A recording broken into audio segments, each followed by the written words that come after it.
ಕೇಂದ್ರ ಸಚಿವ ಕುಮಾರಸ್ವಾಮಿ ಹೇಳಿಕೆಗೆ ಒಂದು ಕಡೆ ಪರಂ ವ್ಯಂಗ್ಯವಾಡಿದ್ದಾರೆ. 60% ಕಮಿಷನ್ ಹೇಳಿಕೆಗೆ ಗೃಹ ಮಂತ್ರಿ ಲೇವಡಿಯನ್ನ ಮಾಡಿರುವಂತದ್ದು. ಡಾಕ್ಟರ್ ಜಿ ಪರಮೇಶ್ವರ್ ಅವರು ಕುಮಾರಸ್ವಾಮಿ ಅವರ ಹೇಳಿಕೆಗೆ ವ್ಯಂಗ್ಯವಾಡಿದ್ದಾರೆ. ಈಗ ಆರೋಪವನ್ನ ಗಂಭೀರವಾಗಿ ತೆಗೆದುಕೊಳ್ತೀವಿ ಎನ್ನುವ ಮುಖಾಂತರವಾಗಿ ವ್ಯಂಗ್ಯವಾಡಿರುವಂತದ್ದು. ಈ ಆರೋಪವನ್ನ ನಾವು ಬಹಳ ಗಂಭೀರವಾಗಿ ತೆಗೆದುಕೊಳ್ತೀವಿ. ಆರೋಪ ಸಿಎಂ ನಿರಾಕರಿಸಿದ್ದಾರೆ, ದಾಖಲೆ ಕೇಳಿದ್ದಾರೆ. ನಾನು ಕೂಡ ಅವರಿಗೆ ದಾಖಲೆಯನ್ನ ಕೇಳ್ತೀನಿ ಅಂತ ಒಂದು ಕಡೆ ಪರಮೇಶ್ವರ್ ಅವರು ಹೇಳಿದ್ದಾರೆ. ರಾಜ್ಯಕ್ಕೆ ತಂದು ಬಂಡವಾಳ ಹೂಡುವಂತೆ ಮಾಡಿ ಸುಮ್ಮನೆ ರಾಜಕೀಯ ಆರೋಪ ಮಾಡೋದು ಸರಿಯಲ್ಲ ಅಂತ ಈ ಸಂದರ್ಭದಲ್ಲಿ ವ್ಯಂಗ್ಯವಾಡಿರುವಂತದ್ದು. ಪ್ರಮುಖವಾಗಿ ನೋಡಿ, ಒಂದು ಕಡೆ ರಾಜ್ಯಕ್ಕೆ ಎಷ್ಟು ಬಂಡವಾಳ ಕೊಟ್ಟಿದ್ದೀರಾ, ಏನ್ ಹೂಡಿಕೆ ಮಾಡಿದ್ದೀರಾ, ಸುಮ್ಮನೆ ರಾಜಕೀಯದ ಆರೋಪಗಳನ್ನ ಇಲ್ಲಿ ಮಾಡಬೇಡಿ ಎನ್ನುವ ಮುಖಾಂತರವಾಗಿ ಎಚ್ ಡಿ ಕುಮಾರಸ್ವಾಮಿ ಅವರ ವಿರುದ್ಧ ಪರಮೇಶ್ವರ್ ಅವರು ವ್ಯಂಗ್ಯವಾಡಿದ್ದಾರೆ. ಕುಮಾರಸ್ವಾಮಿ ಅವರು ಈ ರಾಜ್ಯದಲ್ಲಿ ಮುಖ್ಯಮಂತ್ರಿ ಆಗಿದ್ದಂಥವರು, ಕೇಂದ್ರದಲ್ಲಿ ಬಹಳ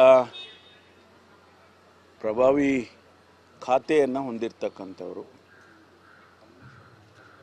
ಅವರು ಮಾತನಾಡಿದ್ದಾರೆ ಅಂದರೆ ನಾವೆಲ್ಲ ಅದನ್ನು ಸ್ವಲ್ಪ ಗಂಭೀರವಾಗಿ ತಗೊಳ್ತೇವೆ. 60% ಕಮಿಷನ್ ತಗೊಳ್ತಾ ಇದ್ದಾರೆ ಸರ್ಕಾರದಲ್ಲಿ ಅನ್ನೋ ಮಾತನ್ನೇನು ಅವ್ರು ಆಡಿದ್ದಾರೆ. ಅದು ಮುಖ್ಯಮಂತ್ರಿಗಳಾಗಲೇ ಈಗ ಅದನ್ನು ಡಿನೇ ಮಾಡಿದ್ದಾರೆ. ಮತ್ತು ನೀವು ಏನು ಹೇಳ್ತಾ ಇದ್ದೀರಾ ಅದಕ್ಕೆ ಪುರಾವೆಗಳಿದ್ದರೆ ಕೊಡಿ ಅಂತ ಹೇಳಿದ್ದಾರೆ. ನಾನು ಕೂಡ ಮಾನ್ಯ ಕುಮಾರಸ್ವಾಮಿ ಅವ್ರಿಗೆ ಕೇಳೋದೇನು ಅಂದರೆ, ನಿಮ್ಮ ಹತ್ರ ಡಾಕ್ಯುಮೆಂಟ್ಸ್ ಇದ್ದರೆ ಅದನ್ನು ಕೊಡಿ.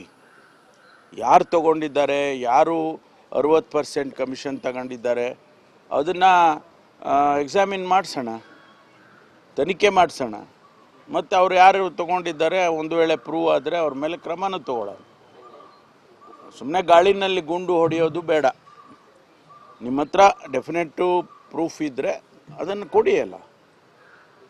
ಈಗ ಕೆಂಪಣ್ಣವರು ನಾವು ಯಾರು ಹೇಳಲಿಲ್ಲ. ಮೊದಲು ಕೆಂಪಣ್ಣವ್ರು ಹೇಳಿದ ಮೇಲೆ, ಪ್ರಧಾನಮಂತ್ರಿಗಳಿಗೆ ಅವ್ರ ಪತ್ರ ಬರೆದ ಮೇಲೆ, ಸ್ಪೆಸಿಫಿಕ್ ಕೇಸಸ್ಗಳು ಹೇಳಿದ ಮೇಲೆ ನಾವು ಅದನ್ನು ಸಾರ್ವಜನಿಕವಾಗಿ ಮಾತನಾಡೋದಕ್ಕೆ ಶುರು ಮಾಡೋದು. ಆ ರೀತಿ ನಿಮ್ಮ ಹತ್ರ ಏನಾದರೂ ಇದ್ದರೆ ಅದನ್ನು ಸ್ಪೆಸಿಫಿಕ್ ಆಗಿ ಹೇಳ್ಬೋದಲ್ಲ. ಕುಮಾರಸ್ವಾಮಿ ಅವರು ಈ ರಾಜ್ಯದಲ್ಲಿ ಮುಖ್ಯಮಂತ್ರಿ ಆಗಿದ್ದಂಥವರು.